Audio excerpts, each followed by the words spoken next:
Hello everyone, welcome to my UPSC assistant professor की हम regular basis पे preparation कर रहे हैं।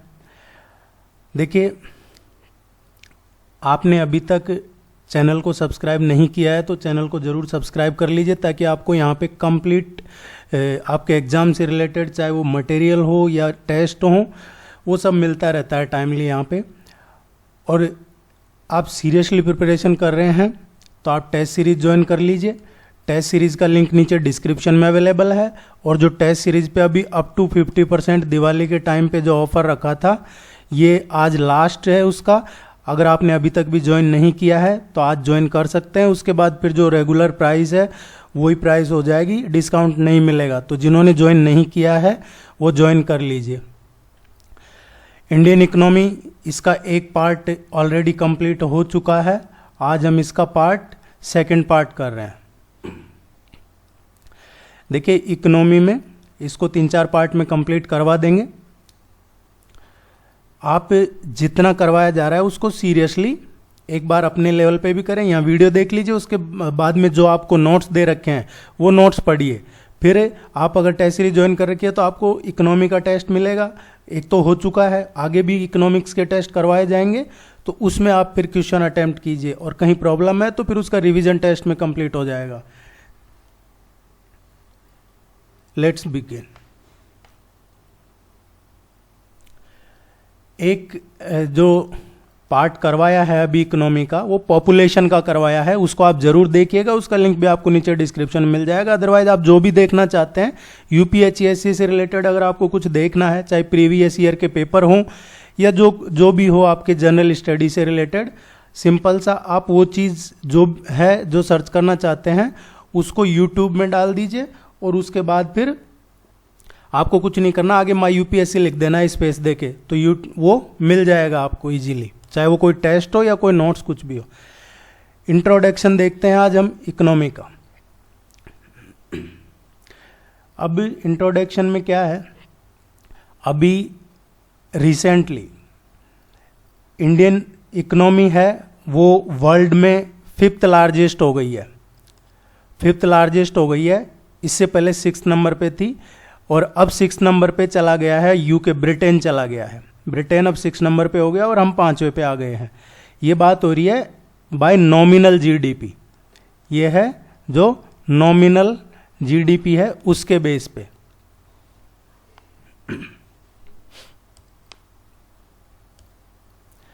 अदरवाइज जो पीपीपी की बात करते हैं, पीपीपी की, ये होता है परचेजिंग पावर पैरिटी। इसके बेस पे हमारी जो इकोनॉमी है वो 3rd लार्जेस्ट है वर्ल्ड में। सबसे ज़्यादा पीपीपी बेस पे देखे, परचेजिंग पावर पैरिटी के बेस पे, तो चाइना पहले नंबर पे है। फर्स्ट पे चाइना है, हम 3रे नंबर पे हैं। पीपीपी क्या होता है? पीपीपी होता है कि आप जैसे 2 कंट्री है, वो कोई आपस में उनका लेन देन है, कोई ट्रेड है, तो वो करेंसी कन्वर्जन जो होता है उसमें करेंसी की क्या वैल्यू होगी, उसमें हम 3रे नंबर पे हैं। नॉमिनल जीडीपी है। नॉमिनल जीडीपी क्या होता है? नॉमिनल जीडीपी जो करंट प्राइस है, करंट मार्केट प्राइस है, उसके बेस पे जो जीडीपी निकाली जाती है वो नॉमिनल जीडीपी होता है। इसमें आपका जो इन्फ्लेशन होता है वो नहीं होता है, यह आपको ध्यान रखना है। नॉमिनल जीडीपी में इन्फ्लेशन नहीं होता है और यह जो करंट प्राइस पे होता है, जबकि जीडीपी है वो बेस ईयर पे निकाला जाता है। और अभी बेस ईयर क्या चल रहा है? अभी जीडीपी का बेस ईयर है 2011-12। ये पहले 4-5 था, इसको चेंज करके और अब 2011-12 कर दिया है। ये क्वेश्चन पूछा जाता है कई बार, इसको ध्यान रखिएगा। जीडीपी का बेस ईयर 11-12 है। आगे ये सब टर्म्स आपको अच्छे से बता दी जाएंगी, जीडीपी ये सब क्या होता है। अब हम बात करते हैं कि नेचर कैसा है, इंडियन इकोनॉमी है इसका नेचर कैसा है। ये क्वेश्चन आपको वही करवाया जा रहा है जो आपके सिलेबस में है। इसका नेचर है, एक तो मिक्स्ड इकोनॉमी है, इंडियन इकोनॉमी मिक्स्ड इकोनॉमी है। और दूसरा जो है इसका जो नेचर है वो एग्रेरियन है। एग्रेरियन का मतलब है एग्रीकल्चर बेस्ड। मिक्स्ड इकोनॉमी क्या होती है? मिक्स्ड इकोनॉमी होती है जिसमें पब्लिक प्लस प्राइवेट सेक्टर दोनों इन्वॉल्व हों, उसको मिक्स्ड इकोनॉमी कहते हैं। और ये मिक्स्ड इकोनॉमी की पहली बार टर्म किसने दी थी? ये दी थी पैट मुलिन्स ने। पैट मुलिन्स ने पहली बार ये मिक्स्ड इकोनॉमी टर्म कॉइन की थी। हमारी जो इकोनॉमी है पब्लिक एंड प्राइवेट सेक्टर दोनों में एग्जिस्टेंस है। एग्रेरियन इकोनॉमी की बात करते हैं तो लगभग 60 ईयर्स हो गए अराउंड, लेकिन अभी भी इंडिपेंडेंस की बात कर रहा हूँ, अराउंड 60 ईयर के आसपास हो गए, इससे ज़्यादा हो गए, लेकिन अभी भी है जो लगभग 60% लोग हैं, वर्क फोर्स है जो एग्रीकल्चर डिपेंडेंट है। और इसका जीडीपी में जो कंट्रीब्यूशन है 2021 में जो कंट्रीब्यूशन था एग्रेरियन सेक्टर का वो 20% था, और अभी 2021-22 में है ये 18% है। ये टर्म्स आपको ध्यान रखनी है, ये पूछी जाती है कई बार। उम्मीद है ये आपको समझ में आ गया होगा कि इंडियन इकोनॉमी मिक्स्ड और कैसी है, एग्रेरियन इकोनॉमी। देखिए आप चैनल को जरूर सब्सक्राइब करके जाइएगा। अब हम बात करते हैं सेक्टर्स, जो इंपॉर्टेंट सेक्टर्स हैं इंडियन इकोनॉमी के, उनकी। यहाँ से एक क्वेश्चन आपके एग्जाम में 100% पूछा जाता है, इसलिए आप इसको कहीं नोट कर लीजिए, या फिर टेस्ट सीरीज वगैरह ज्वाइन करते हैं तो ये पीडीएफ मिल जाता है आपको सब।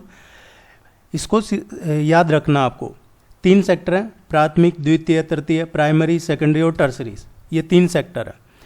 क्वेश्चन जो आता है वो पूछ लिया जाता है मैचिंग में या डायरेक्टली कि प्राइमरी सेक्टर कौन सा है इकोनॉमी का, सेकेंडरी या टर्सरी, इस तरीके से पूछा जाता है।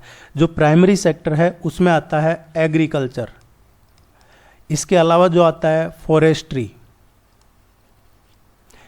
और इसके अलावा जो आप देखोगे फिशिंग है, इसके अलावा माइनिंग है। ये सब प्राइमरी सेक्टर में आते हैं। एग्रीकल्चर, फॉरेस्ट्री, फिशिंग, माइनिंग, ये सब प्राइमरी सेक्टर है। सेकेंडरी सेक्टर की बात करें तो सेकेंडरी सेक्टर में आता है मैन्युफैक्चरिंग। जो मैन्युफैक्चरिंग है, इलेक्ट्रिसिटी है, इसके अलावा गैस हो गया, आपके वाटर सप्लाई हो गया, इसके वाटर सप्लाई के अलावा जो कंस्ट्रक्शन है, कंस्ट्रक्शन वर्क है, ये भी सेकेंडरी सेक्टर में आता है। टर्सरी जो सेक्टर है, तृतीय को ये क्षेत्र जो है, इसमें सर्विस सेक्टर भी बोला जाता है। इसको ये पूछ लिया जाता है कई बार कि क्या बोला जाता है। टर्सरी जो सेक्टर है इसको सर्विस सेक्टर भी बोला जाता है। इसमें क्या आता है, बिजनेस हो गया, ट्रांसपोर्ट हो गया, टेलीकॉम हो गया, या फिर बैंकिंग, इंश्योरेंस, या फिर जो रियल एस्टेट और जो कम्युनिटी बेस या पर्सनल सर्विसेज हैं, ये सभी टर्सरी सेक्टर में आते हैं। आप इसको जरूर याद रखिएगा, यहाँ से एक क्वेश्चन पूछा जाता है।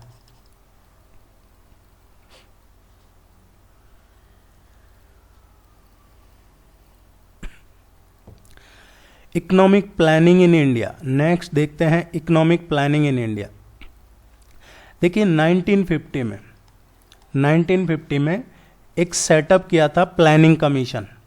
1950 में प्लानिंग कमीशन सेटअप किया था, और वो किसने किया था, under the chairmanship of Pandit Jawaharlal Nehru, जो उस टाइम प्राइम मिनिस्टर थे, और गुलजारीलाल नंदा जो पहले डिप्टी चेयरमैन थे। इसके प्राइम मिनिस्टर जवाहरलाल नेहरू तो इसके चेयरमैन थे, और इसके जो डिप्टी चेयरमैन थे वो कौन थे, गुलजारीलाल नंदा। ये प्लानिंग कमीशन बनाया था। किस लिए बनाया था कि जो इंडस्ट्री है, पावर है, एग्रीकल्चर सेक्टर है, इनके थ्रू प्लानिंग करके और एक रैपिड इकोनॉमिक ग्रोथ हो कंट्री में, उसके लिए ये 1950 में प्लानिंग कमीशन बनाया था। अब 2015 में 1 जनवरी 2015 को इसको चेंज कर दिया। ये खत्म हो गया प्लानिंग कमीशन। अब इसकी जगह आ गया है नीति आयोग। नीति आयोग क्या है, national institution for transforming India. ये ध्यान रखना आपको, national institution for transforming India, NITI Aayog आया। ये कब आया है, ये आया है 1 जनवरी 2015 से एग्जिस्टेंस में आया। ये गवर्नमेंट ऑफ इंडिया का पॉलिसी मेकिंग है, थिंक टैंक है, प्लानिंग वगैरह के लिए, इकोनॉमिक पॉलिसी वगैरह में बनाता है। और एक क्वेश्चन देखिए, अभी मध्य प्रदेश का एग्जाम था, उसमें क्वेश्चन आया था कि जो नीति आयोग है वो स्ट्रेटेजिकली एडवाइस प्रोवाइड करवाता है, स्ट्रेटेजिक और टेक्निकल एडवाइस प्रोवाइड करवाता है सेंट्रल गवर्नमेंट ओनली, लेकिन ऐसा नहीं है। प्लान जो नीति आयोग है ये सेंटर प्लस स्टेट्स सबको प्रोवाइड करवाता है। टेक्निकल और स्ट्रेटेजिक एडवाइस ये स्टेट और सेंट्रल गवर्नमेंट दोनों को प्रोवाइड करवाता है। ये क्वेश्चन आया था अभी किसी एग्जाम में, तो आप इसको ध्यान में रखिएगा। प्राइम मिनिस्टर इसके चेयरमैन होते हैं, प्लानिंग कमीशन के चेयरमैन भी प्रधानमंत्री होते थे, इसके भी प्राइम मिनिस्टर ही चेयरमैन होते हैं। अभी सीईओ है जो आपको करवाया करंट अफेयर्स में, परमेश्वरन अय्यर नीति आयोग के सीईओ है, अपडेट रहिएगा, अदरवाइज मैं करवा दूंगा आपको ये सीईओ कौन है। और दूसरा, अभी इनके थोड़े टाइम पहले इनके जो वाइस चेयरमैन है नीति आयोग का वो भी चेंज हुए हैं। तो वाइस चेयरमैन जो है नीति आयोग के ये हैं श्री सुमन बेरी, ये डबल आर है, श्री सुमन बेरी हैं, ये नीति आयोग के वाइस चेयरमैन है। सीईओ परमेश्वरन अय्यर है और जो चेयरमैन है प्राइम मिनिस्टर होते हैं नीति आयोग के। जो हिस्टोरिकल माइलस्टोन रहे हैं इकोनॉमिक प्लानिंग में, यहाँ से भी पूछ लिया जाता है कई बार, एक प्लान्ड इकोनॉमी फॉर इंडिया, ये प्लान्ड इकोनॉमी ऑफ इंडिया, ये लिखा किसने, एम विश्वेश्वरैया का है, ये 1934 का, ये जरूर ध्यान रखिएगा। इसके अलावा एक बॉम्बे प्लान का पूछा जाता है कई बार एग्जाम में। बॉम्बे प्लान जो रतन टाटा और अदर जो इंडस्ट्रियलिस्ट वो लेके आए थे इकोनॉमिक प्लानिंग के लिए, बॉम्बे प्लान 1944 में। ये सब इकोनॉमिक प्लानिंग से जुड़े हैं जो बता रहा हूँ। गांधीयन प्लान, ये एक बुक है एस.एन. अग्रवाल की, 1944 में आई थी। जो पीपल्स प्लान है ये एम.एन. रॉय का था, 1945 का। और एक और पूछ लिया जाता है Sarvodaya plan, Sarvodaya plan, Sarvodaya plan ये इकोनॉमिक प्लानिंग का हिस्सा है 1950 में। और ये किसका था, जेपी नारायण का, जयप्रकाश नारायणन का था ये। तो ये प्लान है जो आपको ध्यान में रखने इकोनॉमिक प्लानिंग के। यहां से एक क्वेश्चन पूछ लिया जाता है। देखिए जितना आप डरते हैं उतनी टफ है नहीं इकोनॉमी, अगर आप इसको नॉर्मली लेके चलेंगे तो। 5 ईयर प्लान्स, यहां से भी एक क्वेश्चन कई बार पूछ लिया जाता है। 5 ईयर प्लान्स में देखिए जो आपको पढ़ना है या जो ध्यान में रखना है, आपको जो पीडीएफ दिया है वो उसको पढ़ लीजिएगा, सफिशिएंट है। बाकी तो आपको टेस्ट में करवा दिया जाता है। अगर कोई और भी करंट अफेयर से अपडेटेड होता है तो उसको पुराना जो स्टैटिक है वो भी उसके साथ करवा दिया जाता है। ये जो 5 ईयर प्लान है ये बेस्ड है HD मॉडल पे। HD मॉडल क्या है, हारोद दामोदर मॉडल, HD मॉडल जो पहला था वो इसी बेस पे था। और ये है हारोद दोमर मॉडल, इस पे बेस्ड है। पहला जो 5 ईयर प्लान था वो कब आया था, पहला 5 ईयर प्लान आया था 1951 से और 56 में। अब इससे रिलेटेड जो क्वेश्चन पूछा जाता है वो पूछा जाता है कि इंपॉर्टेंट सेक्टर क्या थे। देखिए ये कोई नहीं पूछेगा आपसे आपके यूपीएचसीएससी के एग्जाम में कि पहले 5 ईयर प्लान में क्या ग्रोथ रेट टारगेट थी, क्या अचीव की। आप पढ़ना चाहे तो अच्छी बात है, पढ़ सकते हैं।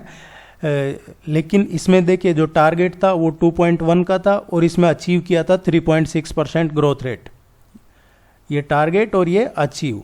और जो इम्पोर्टेंट सेक्टर थे एग्रीकल्चर, इरिगेशन और इलेक्ट्रिसिटी।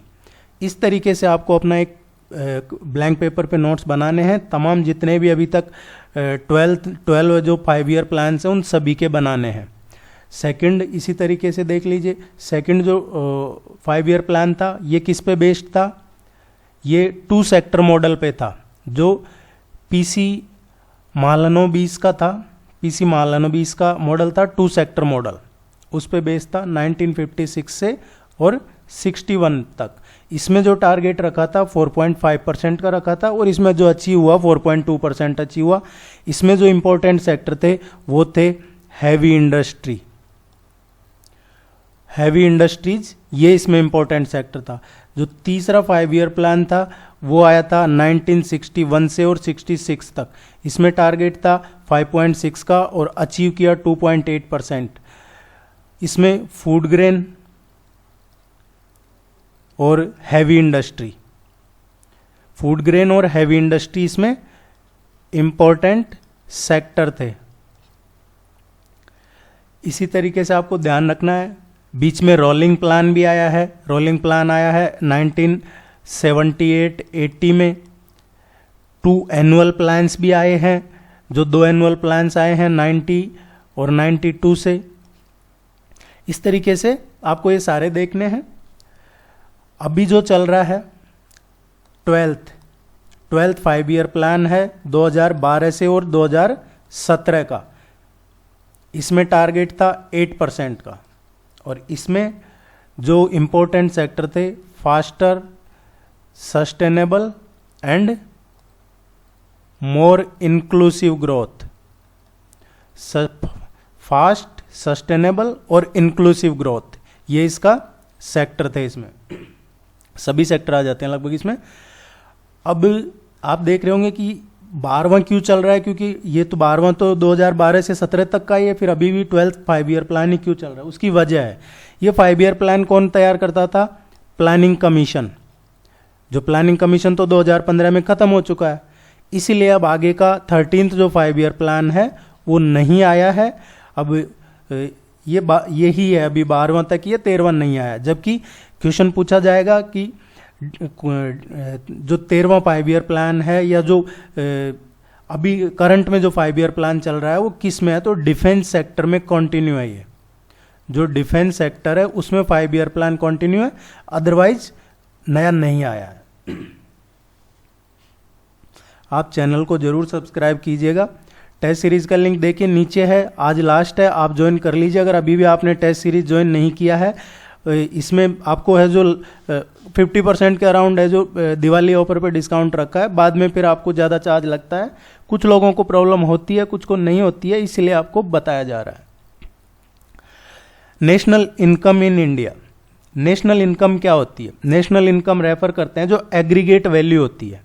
एक साल में जो हमारे गुड्स और सर्विस प्रोड्यूस हुआ है उसकी एग्रीगेट वैल्यू क्या होती है? वो होती है नेशनल इनकम। जो वस्तु उत्पाद हैं वो एक साल में टोटल क्या एग्रीगेट पैदा हुई है, उनकी क्या वैल्यू है, वही नेशनल इनकम होती है। अभी किस किस पे डिपेंड करती है, किससे मेजर करते हैं नेशनल इनकम इंडिया में? वो कुछ फैक्टर हैं, कुछ जैसे जीडीपी, इससे मेजर करते हैं। जीडीपी के अलावा जो एनडीपी है, एनडीपी के अलावा जीएनपी है, एनएनपी है, इनसे हम मेजर करते हैं। अब जीडीपी क्या है? जीडीपी फाइनल वैल्यू होती है जो गुड्स और सर्विस प्रोड्यूस होते हैं किसी भी ज्योग्राफिकल बाउंड्री में। हमारे देश की जो ज्योग्राफिकल बाउंड्री है उसमें जो गुड्स और सर्विस प्रोड्यूस होते हैं एक साल में, उनकी जो फाइनल वैल्यू होती है वो जीडीपी होती है। एनडीपी क्या है? एनडीपी होता है जीडीपी में से अगर आपने डिप्रेशिएशन निकाल दिया,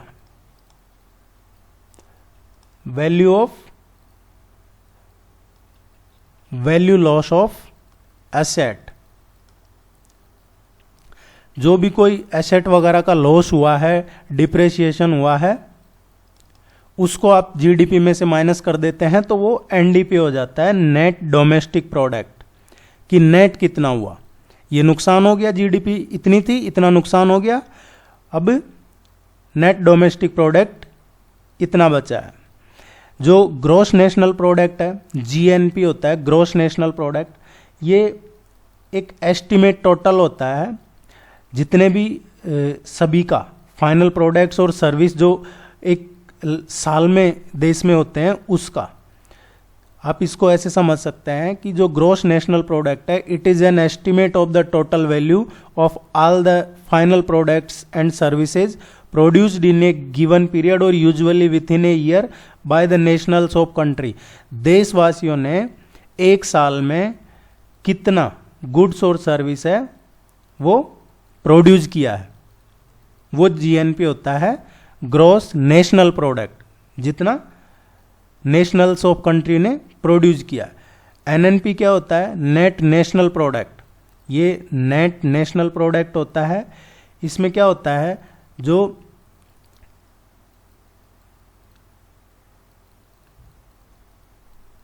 जीएनपी, ये जीएनपी है, जीएनपी में से अगर हमने डिप्रेशिएशन घटा दिया तो फिर ये एनएनपी हो जाता है।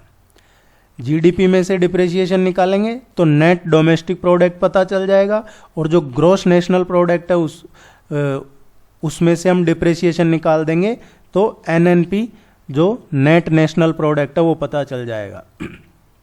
एक चीज़ इसमें जो आपके एग्जाम में पूछा जाता है, वो पूछा जाता है कि जो एनएनपी है ये ऑब्टेन होता है फैक्टर कॉस्ट पे, और उसी को नेशनल इनकम कहते हैं। नेशनल इनकम क्या है? कैलकुलेट होती है, डिडक्ट करते हैं जो इनडायरेक्ट टैक्स और जो सब्सिडी है एनएनपी पे मार्केट प्राइस पे, वो उससे कैलकुलेट करते हैं। या सिंपल भाषा में समझे तो एनएनपी ऑब्टेन होता है फैक्टर कॉस्ट पे, और उसी को नेशनल इनकम कहते हैं। अब फैक्टर कॉस्ट क्या है? एक दिन मैंने आपको बताया था किसी टेस्ट में, labour, land, labour, capital, land and entrepreneurship, ये 4 फैक्टर कॉस्ट हैं। इन पे बेस्ड होती है नेशनल इनकम, और एनएनपी भी अगर फैक्टर कॉस्ट पे ऑब्टेन हो रही है तो वो नेशनल इनकम बन जाता है। ये कुछ नेशनल इनकम से रिलेटेड इंपॉर्टेंट है, आपको याद रखना है। टैक्स का स्ट्रक्चर क्या है देश में, उसको देखते हैं सिंपल भाषा में, जो हमारे एग्जाम में यूजफुल हो। 2 तरीके के टैक्स हैं, एक डायरेक्ट टैक्स और एक इनडायरेक्ट टैक्स। डायरेक्ट टैक्स आपके एग्जाम में पूछा जाता है कई बार। ये तो नहीं पूछा जाता है कि डायरेक्ट टैक्स क्या होता है। डायरेक्ट मतलब जो डायरेक्ट पे करता है गवर्नमेंट को, वो टैक्स हो गया। जैसे इनकम टैक्स, एग्जाम में ऐसे पूछा जाता है इनमें से कौन सा डायरेक्ट टैक्स है, कौन सा इनडायरेक्ट टैक्स। जो इनकम टैक्स है वो टैक्स हो गया डायरेक्ट टैक्स। जो कॉरपोरेट इनकम टैक्स है, कॉरपोरेट इनकम टैक्स हो गया, वो डायरेक्ट टैक्स हो गया। कैपिटल गेन टैक्स हो गया, या फिर आप देखिए स्टाम्प ड्यूटी टैक्स है, स्टाम्प पे जो ड्यूटी लगता है वो डायरेक्ट टैक्स है। लैंड पे, जमीन पे जो टैक्स लगता है वो डायरेक्ट टैक्स है। या फिर वेल्थ टैक्स, पेट्रोलियम रेवेन्यू पे जो टैक्स लगता है, पेट्रोलियम रेवेन्यू पे जो टैक्स लगता है वो भी डायरेक्ट टैक्स है। और इसमें गवर्नमेंट सबसे ज्यादा किससे कमाती है, वो है कॉरपोरेट टैक्स। किस डायरेक्ट टैक्स में से गवर्नमेंट सबसे ज्यादा अर्न करती है मैक्सिमम, वो है कॉरपोरेट इनकम टैक्स। ये डायरेक्ट टैक्स से। इनडायरेक्ट टैक्स क्या होता है? जिसमें थर्ड पार्टी इन्वॉल्व होती है। डायरेक्ट गवर्नमेंट नहीं लेती है, कोई इंटरमीडिएटरी होता है पर्सन या कोई फर्म, उसके थ्रू टैक्स लेती है, टैक्स कलेक्ट होता है इनडायरेक्ट, वो इनडायरेक्ट टैक्स है। जैसे सेल टैक्स हो गया, सेल्स टैक्स, ये इनडायरेक्ट है। आप किसी दूसरे को दे रहे हैं फिर वो गवर्नमेंट को, तो थर्ड पर्सन लेता है इसको, सेल टैक्स। या फिर इलेक्ट्रिसिटी पे कोई ड्यूटी लगा दी तो वो इनडायरेक्ट टैक्स हो गया। क्लाइमेट चेंज पे कोई टैक्स लगा दिया, वो भी इनडायरेक्ट टैक्स हो गया। या फिर एक्साइज हो गया, पेट्रोलियम पे टैक्स हो गया, आपके इंश्योरेंस पे टैक्स हो गया, वैट हो गया, ये सब इनडायरेक्ट टैक्सेज है। अब आपको समझ में आ गया होगा डायरेक्ट टैक्स और इनडायरेक्ट टैक्स, इनकी लिस्ट बना लीजिएगा जितना पॉसिबल हो मेन चीज़ों की, और इनको जरूर आप याद रखिएगा, ये इंपॉर्टेंट है। पूछ लिया जाता है कई बार इनमें से एग्जाम्पल देके या मैचिंग में कि इनमें से कौन सा डायरेक्ट है कौन सा इनडायरेक्ट टैक्स के एग्जाम्पल हैं। नेक्स्ट है goods and service tax. Goods and service tax, इसको हम बोलते हैं GST. GST, goods and service tax. GST जो लाया था ये टैक्स सिस्टम ऑफ टैक्सेशन है, इसमें एक सिंगल टैक्स हो पूरे देश में, सिंगल टैक्स हो पूरे देश में, इसलिए लेके लाया गया था ये। जीएसटी को पहली बार जो प्रपोज किया था वो 2006-7 में प्रपोज किया था गवर्नमेंट ने। 2006-7 में यूनियन बजट 2006-7 का जो था उसमें जीएसटी को पहली बार प्रपोज किया गया था। और ये कब एग्जिस्टेंस में आया है जीएसटी? ये आया है 1 जुलाई 2017 से, 1 जुलाई 2017 से ये इफेक्ट में आया है। मेन इसका जो फीचर है वो क्या है? टैक्स क्रेडिट अवेलेबल है, इसका मेन फीचर पूछा जाता है कई बार, तो वो ये कि ईच स्टेज ऑफ जो वैल्यू चेन है उसमें टैक्स क्रेडिट अवेलेबल है, टैक्स क्रेडिट अवेलेबल है। इसकी हर स्टेज पे जो भी वैल्यू चेन है, स्टेज की जितनी भी हैं उसमें टैक्स क्रेडिट अवेलेबल है, ये जरूर ध्यान रखिएगा। इसका नेक्स्ट कंप्लीट अगले पार्ट में करवा देंगे, आप चैनल को जरूर सब्सक्राइब करके जाइएगा। और टेस्ट सीरीज का लिंक नीचे अवेलेबल है डिस्क्रिप्शन में, टेस्ट सीरीज ज्वाइन कर लीजिए, आज लास्ट दिन है। Thank you very much, good luck.